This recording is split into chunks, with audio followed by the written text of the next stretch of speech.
এগুলাকে বলা হয় কি স্ট্র বা পাইপ। এখন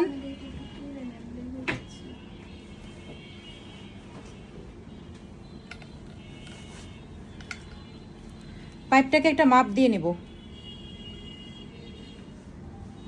এই যে এতটুকু পাইপটাকে কাট করব।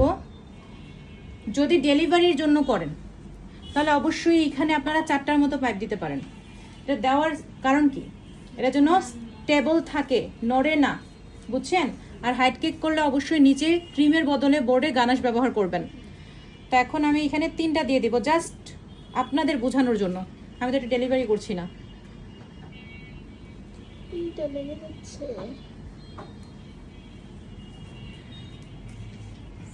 তারপরে আবার এটা নিয়ে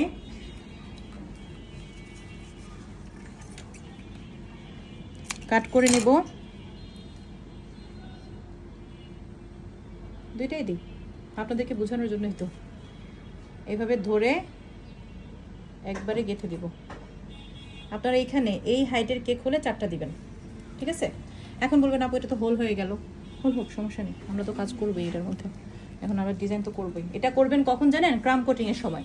ক্রাম কোটিংয়ের সময় পাইপটা দিয়ে পরে ফাইনাল ফিনিশিং দিবেন, ঠিক আছে? আমি ভুলে গেছিলাম, এখন মনে পড়লো।